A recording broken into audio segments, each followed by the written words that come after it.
राधे। आज हम बात कर रहे हैं कि सनातन धर्म में षटतिला एकादशी को क्यों इतना महत्व माना गया है, क्यों इतनी लाभकारी होती है और क्यों इतना इसको महत्व दिया गया है।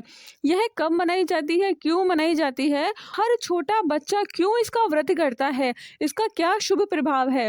देखिए, सनातन शास्त्रों में एकादशी की तिथि महिमा का गुणगान किया गया है। जो व्यक्ति इस एकादशी के पर्व पर व्रत करता है पूरी निष्ठा के साथ, उस व्यक्ति को हर चीज की उपलब्धि प्राप्त हो जाती है। इस व्रत की इतनी महिमा बताई गई है सनातन धर्म के शास्त्रों में। सनातन शास्त्रों में एकादशी तिथि महिमा का गुणगान किया गया है। आप सभी जानते हो, इस व्रत को करने से साधक के जीवन में सुखों का आगमन होता है, साथ ही सभी बिगड़े काम बन जाते हैं। इस शुभ अवसर पर बड़ी संख्या में साधक लक्ष्मी नारायण जी की पूजा करते हैं। जातक के पालनहार भगवान विष्णु की लीला अपरंपार है। जो लक्ष्मी नारायण की पूजा करते हैं तो भगवान कहते हैं कि इस जगत में जो चीज हो रही है वो मेरे द्वारा हो रही है, और इस जगत में जिन चीजों का फल मिलता है वो मेरे द्वारा ही मिलता है। तो सनातन धर्म में षटतिला एकादशी का व्रत जो व्यक्ति करता है, जगत के पालनहार भगवान विष्णु उस पर अपनी लीला अपरंपार रखते हैं। माघ महीने में षटतिला एकादशी मनाई जाती है। माघ माह के शुक्ल पक्ष में बसंत पंचमी मनाई जाती है। भगवान विष्णु की पूजा करने से हर मनोकामना व्यक्ति की पूर्ण होती है। सनातन धर्म में एकादशी तिथि का विशेष महत्व बताया गया है कि क्यों षटतिला एकादशी मनाई जाती है।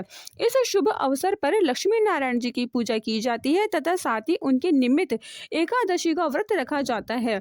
इस व्रत को करने से साधक को मनोवांछित फल की प्राप्ति होती है, साथ ही जीवन में सुखों का आगमन भी होता है। एकादशी व्रत की महिमा पुरुष और महिला दोनों ही कर सकते हैं, इतनी महिमा है इस व्रत की। वैष्णव समाज में लोग एकादशी तिथि पर व्रत रख भक्ति भाव से लक्ष्मी नारायण की पूजा करते हैं, साथ ही एकादशी के दिन विशेष उपाय भी करते हैं। लेकिन क्या आपको पता है कि कब और किस महीने में षटतिला एकादशी मनाई जाती है? देखिए, हर साल माघ माह के कृष्ण पक्ष की द्वादशी तिथि के दिन एक दिन पहले षटतिला एकादशी मनाई जाती है। आसान शब्दों में कहें तो माघ माह के कृष्ण पक्ष की एकादशी तिथि को षटतिला एकादशी मनाई जाती है। इस व्रत को करने से साधक को मोक्ष की प्राप्ति होती है। शास्त्रों में निहित है कि षटतिला एकादशी व्रत रखने से साधक पर भगवान विष्णु की असीम कृपा बरसती है। इस तिथि पर तिल का दान करने से साधक को अमोघ अनंत विशेष फलों की प्राप्ति होती है। साथ ही साधक के सभी बिगड़े काम बन जाते हैं। व्यक्ति के जीवन में सुख संपत्ति आने लगती है, व्यक्ति निरोगी रहने लगता है, व्यक्ति की आर्थिक उन्नति की ओर बढ़ने लगती है, व्यक्ति के पास इतना अधिक धन और संपत्ति हो जाती है कि व्यक्ति निस्वार्थ भाव से दान पुण्य करने लगता है।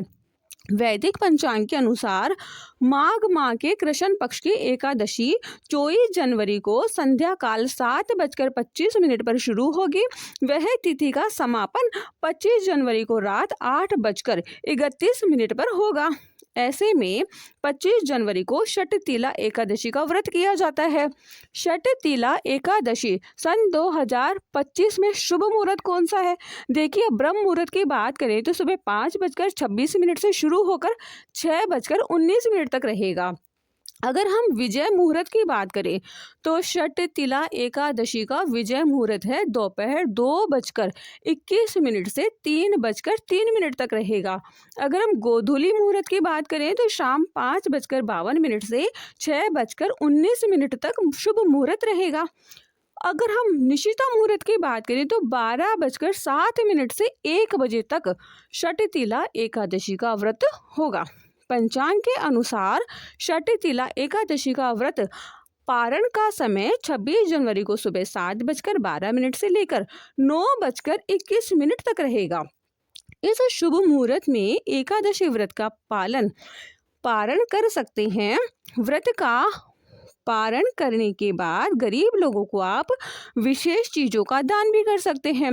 षटतिला एकादशी के दिन जो व्यक्ति 108 बार अपनी इच्छा के अनुसार ओम नमो भगवते वासुदेवाय मंत्र का जाप करते हैं, जो व्यक्ति ओम विष्णु नमः का जाप करते हैं, जो व्यक्ति ओम अनुरुद्धाय नमः का जाप करते हैं, उन व्यक्तियों की सभी मनोकामनाएं पूर्ण हो जाती है।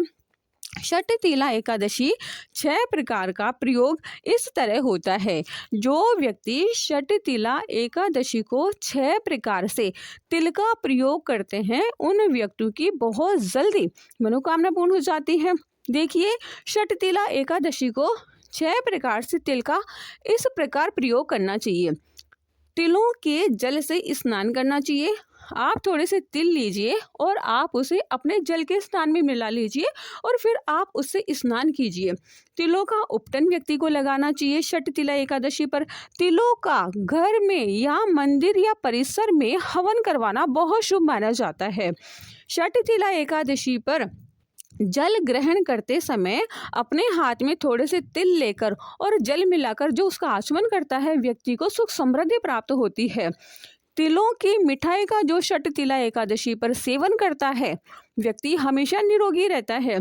जो व्यक्ति षटतिला एकादशी के दिन तिलों को जल में मिलाकर स्नान करता है, वह हमेशा निरोगी रहता है, स्वस्थ रहता है। जो व्यक्ति षटतिला एकादशी के दिन दही में शहद और तिल मिलाकर पेस्ट बनाकर अपने शरीर पर उबटन लगाता है, उसका सौंदर्य बहुत बढ़ने लगता है, उसके सौंदर्य में निखार आने लगता है, व्यक्ति में सूर्य जैसा तेज बढ़ने लगता है और व्यक्ति का आकर्षण इतना बढ़ जाता है कि उस व्यक्ति से दूसरे लोग आकर्षित होने लगते हैं।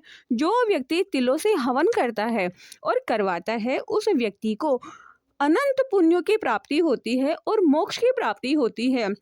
जो व्यक्ति तिल मिला हो जल ग्रहण करता है, षटतिला एकादशी के दिन उस व्यक्ति को पंचामृत चरणामृत लेने के समान पुण्य की प्राप्ति होती है। जो व्यक्ति तिलों से बनाई हुई मिठाई का सेवन करता है षटतिला एकादशी के दिन, उससे उस व्यक्ति को सभी पापों से मुक्ति मिल जाती है। व्यक्ति दीर्घायु जीने लगता है, व्यक्ति रोग मुक्त होता है, व्यक्ति के स्वास्थ्य में स्वस्थ रहने का वरदान भगवान विष्णु की कृपा से व्यक्ति को प्राप्त होता है।